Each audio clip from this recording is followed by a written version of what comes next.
सुप्रभात। मेरा यह वीडियो 12वीं कक्षा के हिंदी इलेक्टिव के विद्यार्थियों के लिए है। इससे पहले के वीडियो में मैंने निराला द्वारा रचित सरोज स्मृति कविता के आधे भाग को पढ़ा दिया था और जो आधा भाग बाकी है उसे आज के इस वीडियो में मैं पढ़ाऊंगी।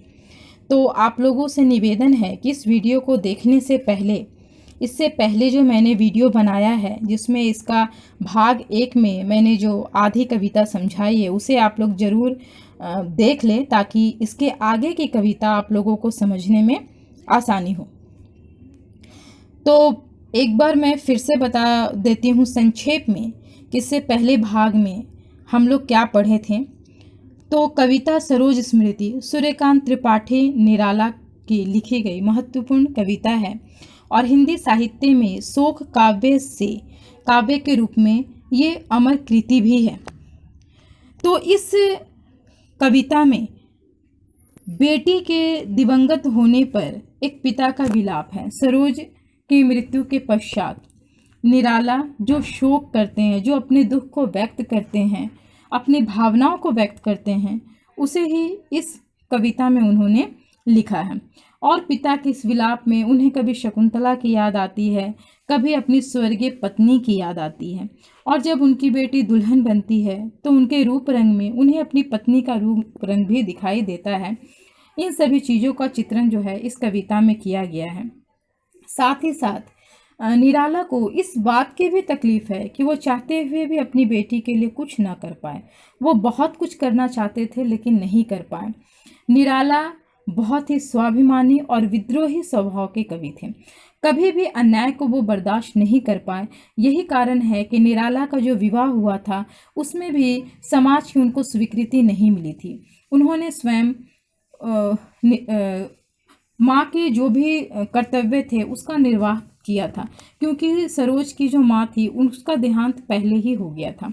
इसलिए जब सरोज का विवाह होता है तो माँ के लिए जो भी कर्तव्य होते हैं वो सारे कर्तव्यों का निर्वाह उनके पिता ने किया था।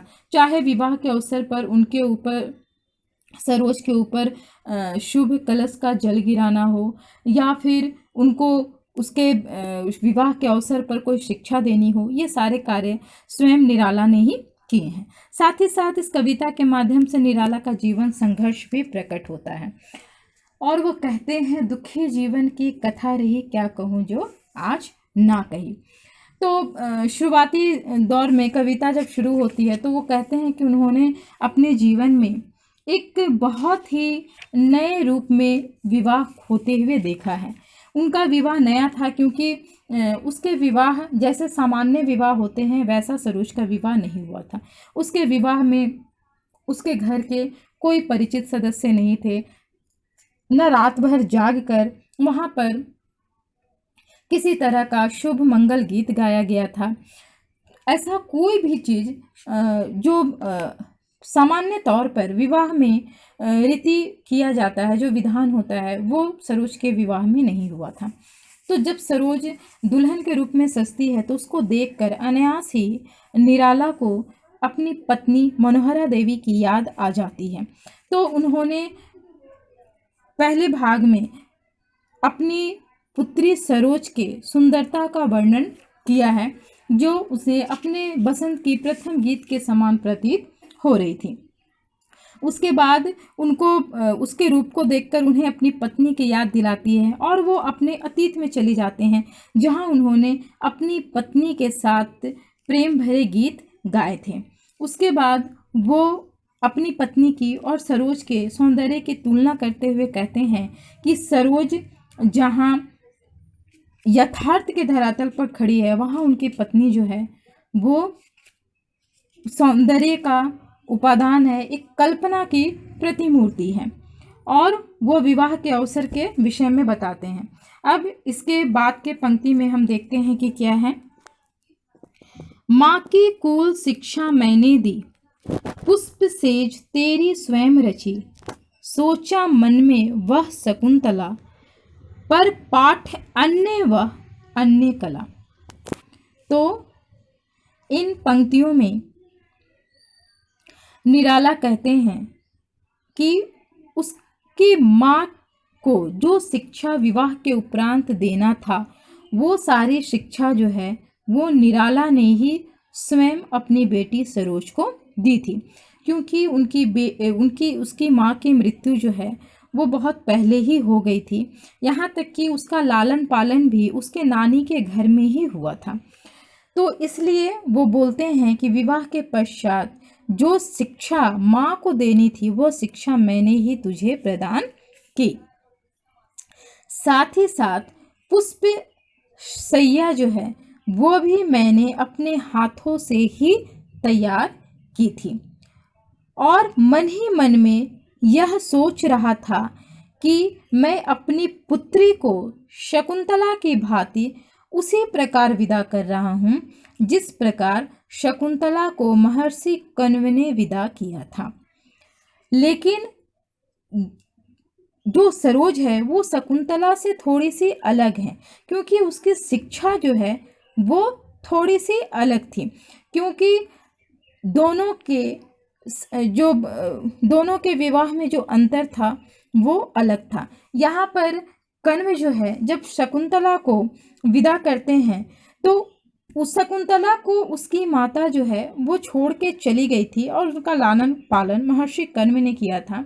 लेकिन सरोज की माँ की मृत्यु हो जाती है, जिसके कारण उसका लालन पालन उसके नानी घर में होता है। और इन दोनों के विवाह में समानता होते हुए भी थोड़ी सी उसमें विभिन्नता थी, क्योंकि उन दोनों की शिक्षा में बहुत ही अंतर था। कुछ दिन रह गृह तो फिर समोद, बैठी नानी की स्नेह गोद, मामा मामी का रहा प्यार, भर जलद धरा को ज्यों अपार। और फिर क्या बोलते हैं कि विवाह के उपरांत विवाह के उपरांत सरोज जो है वो कुछ समय तक अपने पिता के घर में बहुत आनंद के साथ वो रहती है। उसके पश्चात वो अपनी नानी के घर, अपने नानी के पास वो चली जाती है, वहाँ उनके स्नेह गोद में। तो अपने नानी के घर जहाँ उसे अपने मामा मामी का बेपनाह प्यार मिला था, और उस पर वो अपने प्रेम की वर्षा ठीक उसी तरह से करते रहते थे जैसे मेघ अपने जल से पृथ्वी को आप्लावित करते रहते हैं। तो जिस प्रकार से मेघ जो है अपने जल से पृथ्वी को ऊपर से नीचे तक पूरा भर देते हैं, वैसे ही मामा मामी के प्रेम से सरोज का जीवन जो है वो भरा हुआ था। वो उनके सुख दुख के साथी थे और हमेशा ही उनके हित के बारे में ही वो सोचते रहते थे।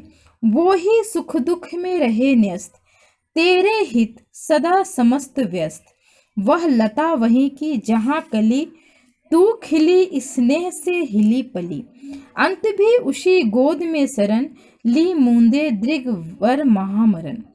और क्या बोलते हैं कि उनके मामा मामी उसके सुख दुख में हमेशा उसके साथी और शिक्षक बन के ही रहे हैं और सदैव तेरी ही भलाई के कार्यों में वो संलग्न रहे हैं। तुम्हारे हित के बारे में ही वो हमेशा सोचते रहते थे और तुम्हारे ही कार्यों में वो व्यस्त रहते थे।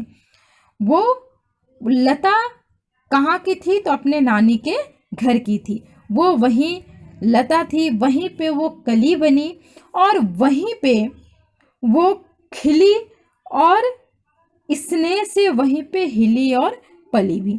इसका मतलब ये है कि वो उसका बचपन वहीं पर बीता, वहीं से वो युवती भी बनी और वो बड़ी भी हुई और स्नेह के साथ वो वहीं पर बढ़ती ही चली गई।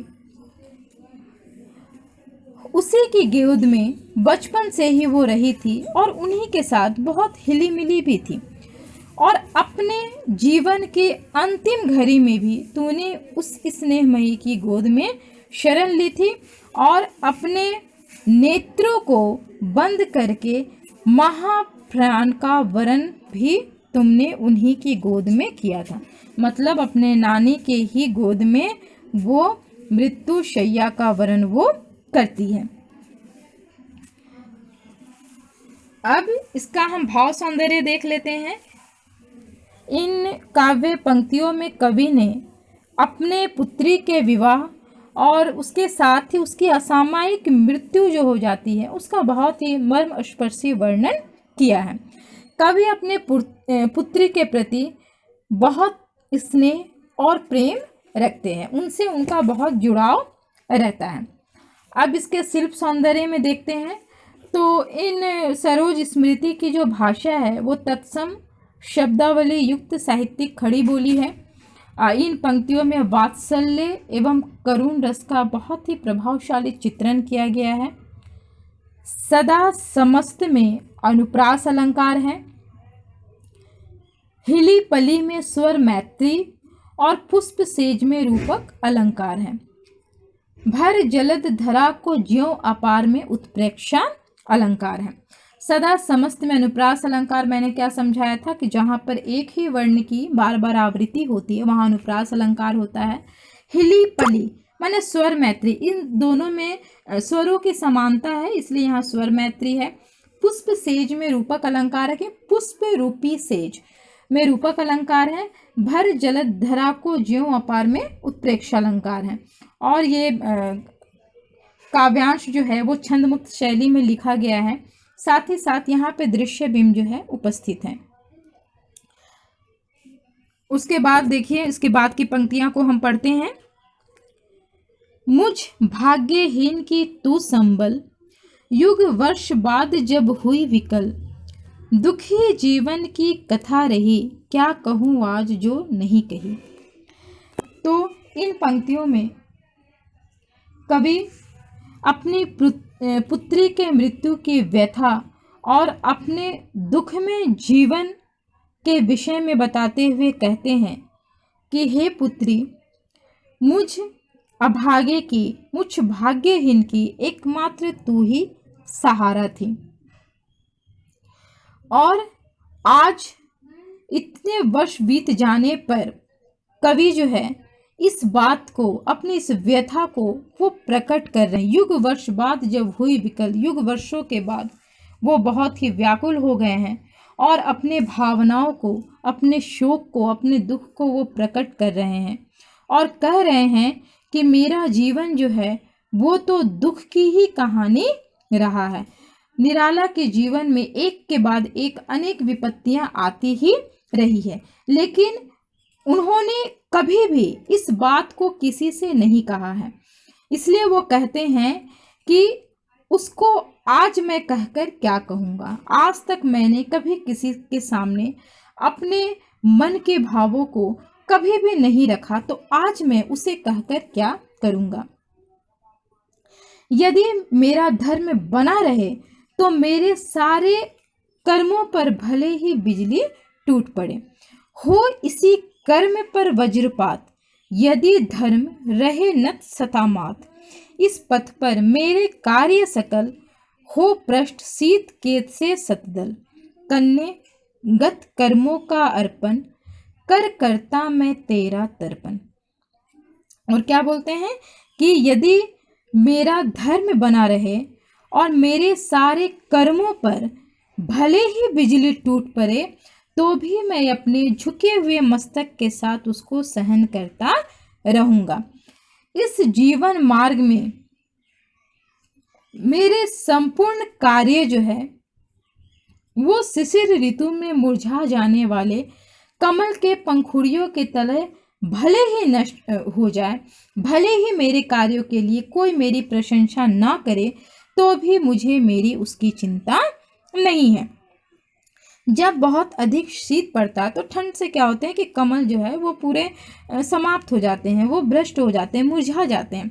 तो वही कहते हैं कि अगर मेरे कार्य जो है शिरीष ऋतु में मुरझा जाने वाले कमल के पंखुड़ियों के भले ही चाहे नष्ट हो जाए, मेरे कार्यों के लिए भले ही मुझे कोई प्रशंसा ना मिले, तो भी मुझे इसकी चिंता नहीं है। और वो क्या बोलते हैं, कन्ने कहकर वो अपनी पुत्री सरोज को संबोधित कर रहे हैं कि कन्ये, मैं अपने पिछले सभी जन्मों के पुण्य कर्मों का फल तुझे सौंपकर तेरा तर्पण कर रहा हूँ। मतलब कि मृत्यु के पश्चात जो तर्पण किया जाता है, जो श्राद्ध किया जाता है, वो कर रहे हैं। चूँकि निराला के जीवन में हमेशा ही धन का अभाव रहा है, इसलिए वो क्या करते हैं, अपने पुत्री को तर्पण में जो वो दे रहे हैं, तो अपने सारे पुण्य कर्म, जीवन में संचित जितने भी पुण्य कर्म हैं, उन सारे पुण्य कर्मों का अर्पण जो है वो अपनी पुत्री को कर रहे हैं और कहते हैं कि इसी पुण्य कर्मों के फल को मैं तुमको सौंप कर तुम्हारा तर्पण कर रहा हूँ, तुम्हारी श्रद्धांजलि दे रहा हूँ, मैं तुम्हारा श्राद्ध कर रहा हूँ। तो इस तरह एक बहुत ही नवीन परंपरा जो है वो निराला जी ने चलाई है। वो अपने सारे कर्मों को अपने पुत्री के ऊपर निछावर कर रहे हैं। तो इसके भाव सौंदर्य में देखा जाए तो इस शोक गीत में कवि ने अपनी व्यथित दशा का वर्णन किया है, साथ ही साथ अपनी स्वर्गीय पुत्री के प्रति श्रद्धांजलि का भाव भी प्रकट किया है। और कवि का यहाँ पे बहुत ही दयनीय भाव मुखरित हुआ है और अपने विषय में संसार के किसी लोगों को ना बता पाने का दुख भी उन्होंने इसमें व्यक्त किया है। इसमें शिल्प सौंदर्य की बात करें तो तत्सम शब्दावली, साहित्यिक खड़ी बोली की अभिव्यक्ति जो है इन काव्य पंक्तियों में की गई है। कर्ता में अनुप्रास अलंकार है। हो भ्रष्ट शीत केसे सतदल में उपमा अलंकार है। छंद मुक्त रचना है, यहाँ पर माधुर्य गुण उपस्थित है और पूरी पंक्तियों में करुण रस का व्यंजना किया गया है, जिससे कि एक करुणा का भाव जो है वो उपस्थित होता है। तो ये थी सरोज स्मृति कविता जो अब समाप्त हो गई है। तो इसमें बहुत सारी चीज़ें जो है हमें नई देखने को मिलती है। जैसे सरोज का विवाह नए तरीके से हुआ था, उनकी श्रद्धांजलि के रूप में उनके पिता ने जो तर्पण किया था अपने कर्मों का, वो भी एक नया विधान ही यहाँ पर है। साथ ही साथ सरोज स्मृति के माध्यम से निराला ने अपने दुखों को, अपने शोक को प्रकट किया है और अपनी पुत्री के लिए अपने स्नेह को व्यक्त किया है। आशा करती हूँ कि ये कविता आपको अच्छे तरीके से समझ में आ गई होगी। तब तक के लिए धन्यवाद।